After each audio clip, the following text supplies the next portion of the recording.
أبا عبد الله يا أبا عبد الله. اصطلاح بعد میں آئی ہے. عملی طور پہ ہندوستان کی بر صغیر کی سرزمین پہ اودھ کی سلطنت میں یہ نافذ رہ چکا ہے ولایت فقیہ.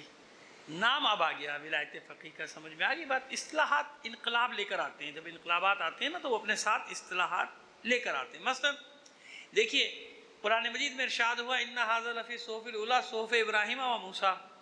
جو کچھ بھی پہلے صحیفوں میں تھا وہ سب اس میں ہے. حالانکہ الگ الگ ہے صحیفے.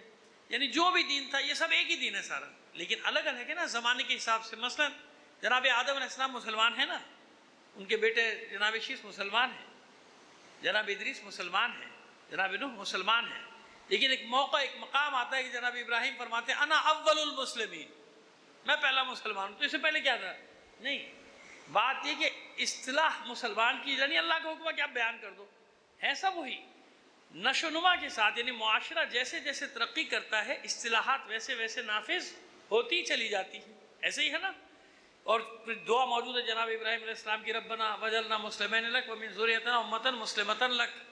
اے معبود ہم دونوں کو مسلمان رکھنا, مجھے بھی اور میرے بیٹے اسماعیل کو بھی. ربنا وجعلنا مسلمین لک, ہم دونوں کو مسلمان رکھنا, اور ہماری ذریت میں سے بھی ایک گروہ کو اسلام پر باقی رکھنا. ومن ذریتنا, من بعض کے لیے نا, ومن ذریت, ہماری سب ذریت نہیں, کیونکہ ساری ذریت میں تو کیسے کیسے آنے والے. ابو لہب ہے, فلاں ہے, فلاں فلاں, ابو جہل, کتنے ہیں ایسے سفاک لوگ ہیں, قاتل ہیں, درندے ہیں.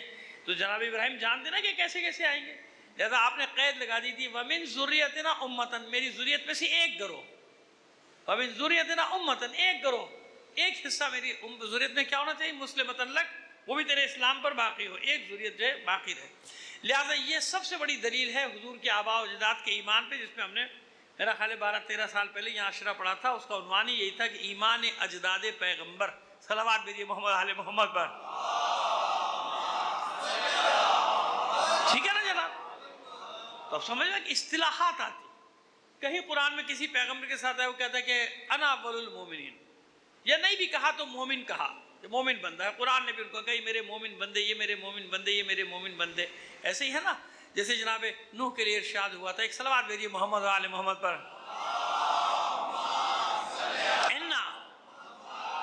انا ارسلناک نوحا فی العالمین وکذالک نجزی المحسنین وانہ من عبادنا المؤمنین. یہ میرے مومن بندوں میں سے ہے نوح. اور اسی طرح بہت سارے پیغمبروں کا ذکر ہے. اس پہ الگ ٹاپک پہ ہم نے پڑھا تھا تو بتایا تھا, ساری آیات سنائی تھی کہ کس کس کو اللہ نے کہا یہ میرا مومن بندہ, یہ میرا مومن بندہ, یہ دونوں میرے مومن بندے تھے, ہے نا. ایسا مسلمان کی اصطلاحی, مومن کی اصطلاحی, پھر متقین کی اصطلاحی. ہاں انقلاب آیا, اصطلاحات بڑھتی جا رہی. فقہ جعفریہ کا میں نے آپ کو پہلے بتا دیا کہ فقہ جعفریہ تو چھٹے امام کے زمانے میں فقہ جعفریہ تھوڑی کہا جاتا تھا. قال الصادق, امام صادق نے فرمایا, امام صادق. لیکن آہستہ آہستہ بعد میں جب بحث مباحثے ہوتے تھے علماء کے, تو اس میں کہا جاتا تھا کہ یہ فلاں کا قول ہے, حنبلیوں نے یہ کہا, شافعیوں نے یہ کہا, مالکیوں نے یہ کہا, حنفی, جعفری یہ کہتے ہیں. اب کیا ہوا, وہ امام صادق سے آگے بڑھ کر کیا ہو گیا, جعفریوں کا قول ہو گیا. جعفری یہ کہتے ہیں, جعفریوں کا یہ عقیدہ ہے. جعفری یعنی ایک ایک نظریہ ہوتا ہے نا اسکول آف تھاٹ, وہ جعفری اسکول آف تھاٹ بن گیا. اب جب جعفری اسکول آف تھاٹ بن گیا تو آہستہ آہستہ کیا ہو گیا, وہ جعفری یہ کہتے ہیں, جعفری, پھر فقہ جعفری کے مطابق. مطلب کیا ہوتا تھا کہ وہ فقہ جو امام صادق علیہ السلام نے تشریح کی ہے, بیان کی ہے, وہ وہی فقہ ہے نا جو رسول کی ہے, وہ وہی فقہ ہے نا جو علی کی ہے. لیکن کیونکہ تشریح کرنے کا جس طرح سے موقع ملا چھٹے امام کو, وہ کسی امام کو نہیں ملا. اب سمجھ میں آ رہی ہے بات کہ سب سے زیادہ موقع کسے ملا, چھٹے امام کو. تو جو کیونکہ امام جعفر صادق السلام نے تشریح کی اس فقہ کی, صلوات بھیجیے محمد آل محمد پر, تو کیا کہلائی, فقہ جعفریہ کہلائی. یعنی وہ فقہ جس کی تفسیر کی ہے کس نے, امام جعفر صادق علیہ السلام. اب آسانی سے سمجھ میں آ گئی بات, کیونکہ اس میں بڑی بحث ہے. وہ کہتے ہیں صاحب یہ غلط ہے, یہ سازش کے تحت. ابھی اب سازش کے تحت ہے جیسے بھی آیا, اب عرف عام میں ہو گیا نا فقہ جعفری, ہو گیا نا رائج. تو اب یوں سمجھئے ایسے آہستہ آہستہ اصطلاحات آتی. جیسے حوالہ دیا تھا میں نے بائیں بازو کے انقلابات کا, دائیں بازو کے انقلابات کا, ڈیموکریسی کا حوالہ دیا, سب یہ آتی ہیں اصطلاحات آتی چلی ہے. ایسے ہی جب اسلامی انقلاب لایا تو اپنے ساتھ اصطلاحات لے کر آئے. ورنہ انقلاب کی خوبی نہیں, انقلاب کی خوبی یہ ہوتی ہے کہ وہ اپنی اصطلاحات چھوڑ کر جاتا ہے پوری دنیا میں اصطلاحات. تو یہ ولایت فقیہ کی اصطلاح آئی, تو ایسا نہیں لوگ کہتے ہیں ولایت فقیہ کہاں سے، نئی چیز کہاں سے؟ بھائی نئی چیز نہیں ہے، کس نے کہا نئی چیز ہے؟ وہی سسٹم ہے. اس انقلاب نے اسے ایک نام دیا، خمینی ابو شکن نے اسے ایک نام دیا، یعنی جمع کیا سارے علماء کی محنتوں کو اور اسے ایک نام دے کے لوگوں کے سامنے پیش کر دیا کہ یہ ولایت فقیہ ہے. صلوات بھیجیے محمد آل محمد پر. ٹھیک ہے نا؟ ابھی سمجھ میں آ جائے گا، اطمینان رکھیے، میں بڑے آرام سے آپ کو سمجھاؤں گا. پھر مانے نہ مانے وہ میرے نہیں، لیکن میرا کام ہے پہنچانا. سیدھی سی بات ہے کہ میرا کام ہے پہنچانا. میں آپ کو بتا کے جاؤں، آسانی سے بتا دیں. ابھی ہم نے ایک ولی فقیہ کا ذکر کیا تھا نا، ہند بر صغیر کے سلطان العلماء کا، کہا تھا نا کہ نواب امجد علی شاہ نے پورا اختیار دے دیا تھا اور تحریر کر کے، باقاعدہ اس کا خط موجود ہے. تو آج پہلے میں کاغذ لے کے آتا تھا، اب یہ ہو گیا کہ موبائل لے آیا ہوں. تو کتابیں تو پوری نہیں لا سکتا تھا، لیکن اسکرین شاٹ لے آیا تاکہ جو میں آج بیان کرنے والا ہوں وہ انشاءاللہ آپ لوگوں کے لیے بالکل نیا ہوگا. لیکن ہے، میں نیا نہیں بیان کر رہا، آپ کے لیے نیا ہوگا. کیونکہ کل بھی میں نے عرض کیا تھا کہ اکثر میں نے جگہ پہ سنا کہ وہ دعویٰ کرتا ہے کہ اب جو میں بیان کرنے لگا ہوں نہ یہ کسی کتاب میں، نہ کسی عالم نے کہا، نہ کبھی تم نے سنا. ارے تو بھائی تو کہاں سے لے آیا، تو کہاں سے لے؟ تو کہنے کا مطلب یہ ہے کہ آپ کے پاس اس انداز میں مطلب نہیں کیا، لیکن اس کو کھنگالنا پڑتا ہے. اور کتابیں بھی ہیں، سب نے لکھا بھی. اور سب سے بڑی بات اب آپ کو معلوم ہوگا، بر صغیر کا حوالہ دی. اب میں وہاں کا حوالہ دینے جا رہا ہوں کہ 400 سال پہلے ولایت فقیہ عملی طور پہ نافذ ہوئی. اور کہاں ہوئی؟ نام نہیں ولایت فقیہ، نام کیا ہے؟ نائب امام کی حکومت. بس وہی آگے چلتے چلتے محنتوں نے کیا کیا، ایک اس کو نام دے دیا خوبصورت سا کہ بھئی یہ نام ہے، اس نظام کو یہ کہہ دو، اس نظام کا یہ نام، فقیہ کی حکومت. سیدھا سادہ معنی اس کا یہ ہے کہ فقیہ کی حکومت. فقیہ کی حکومت کا مطلب ہماری کیا سمجھتا ہے؟ نائب امام. اور نائب امام کی حکومت کے سب سے بڑی دلیل یہ ہوتی ہے کہ نائب امام اسے اپنی حکومت کہتے ہی نہیں. ولی فقیہ کبھی اس حکومت کو اپنی حکومت نہیں کہتا، کیونکہ نائب امام ہے. ولی فقیہ جب اصطلاح استعمال کرے گا کیا کہے گا؟ مملکت امام زمانہ. یعنی ہمارا ہے ہی نہیں، ہمارا کچھ ہے نہیں، یہ تو امام زمانہ کی مملکت ہے، امانت ہے، وہ آئیں گے لیجئے. یعنی ان کے لیے زمین ہموار کی جا رہی ہے کہ ایک ایسی جگہ ہو، ایک ایسا خطہ ہو جہاں امام زمانہ کے سپاہیوں کا وہ لشکر تیار ہو جس کا پہلا سرا شام میں ہو اور آخری سرا خراسان میں ہو. صلوات بھیجیے محمد آل محمد پر. اب یہ کون شخصیت ہے؟ کون؟ ابھی اس کا تعارف کرائیں گے تو آپ حیران ہوں گے. کون؟ اس کو عام اصطلاح میں کہتے ہیں محقق کرکی. محقق کرکی شہید ہے نا، شہداء کا ذکر ہے. محقق کرکی. یہ کرک کیا ہے؟ کرکی کیوں ہے؟ کرک ایک جگہ کا نام ہے. اس کا تعارف پس منظر بیان کرنا ضروری ہے. نور الدین ابو الحسن علی ابن حسین نام میں نے لے دیا، لیکن محقق کرکی کے نام سے. محقق ثانی بھی کہتے ہیں کیونکہ محقق ہلی پہلے گزرے نا، محقق ہلی، پھر ان کے بھانجے علامہ ہلی، پھر علامہ ہلی کے بیٹے فخر المحققین. ایک مرجعیت کا تسلسل ہے. تو یہ محقق تھے تو ان کے لیے صرف لکھا جاتا تھا محقق، تو اس لیے پہچان کے لیے ان کو کہا گیا محقق ثانی. کیا کہا گیا؟ محقق ثانی. فقہی کتابوں میں ان کو لکھا جاتا ہے، لیکن ان کو ویسے معروف کیا ہے؟ محقق کرکی. کرک جگہ کا نام ہے. یہ کرک کہاں ہے؟ وہی جبل عامل جس کا میں بار بار تعارف کراتا ہوں. ابو ذر کے بنائے ہوئے شیعہ، ابو ذر کے بنائے ہوئے مومن. آج تک وہ ایسی زرخیز زمین ہے کہ اتنی سی زمین ہے، نقطہ بھی نہیں ہے دنیا کے نقشے میں، نقطے میں بھی نہیں آ رہی ہو، لیکن پوری دنیا کی سامراجی طاقتوں کی آنکھوں میں آنکھیں ڈال کر ایسے کھڑے ہیں وہ اتنی سی جگہ کے لوگ، جنوبی لبنان کے لوگ. وہ جو جبل کا علاقہ ہے، پہاڑوں کا علاقہ ہے جبل عامل کا، وہ عجیب لوگ ہیں. شہید اول ان کا، شہید ثانی ان کا، جس کا میں آج ذکر کر رہا ہوں جس شہید کا، یہ بھی ان کا جبل عامل. کرک جس علاقے سے تعلق رکھتے ہیں، چھوٹی سی بستی ہے اس زمانے کرک. اس کو کہتے ہیں کرک نوح. اور کرک نوح کیوں اس کا نام تھا؟ کہ ایک روایت کے مطابق جناب نوح علیہ السلام کی قبر یہاں بھی ہے، تو لوگ زیارت کے لیے وہاں بھی جاتے ہیں. حالانکہ آپ جانتے ہیں نا کہ جناب آدم علیہ السلام اور جناب نوح علیہ السلام کی قبریں کہاں ہیں؟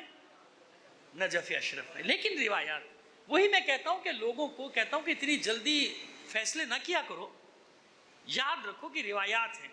جیسے جناب ثانیہ زہرا سلام اللہ علیہا، صلوات بھیجیے محمد آل محمد پر. دیکھیے جب تک یہ زمین ہموار نہیں ہوگی تو مجھے بات کرنے میں آگے نہ آپ کو سننے میں لطف آئے گا، نہ مجھے بات کرنے کا مزہ آئے گا. پہلے زمین ہموار کر دیں نا، مقدمہ بنا دیں. جناب ثانیہ زہرا کا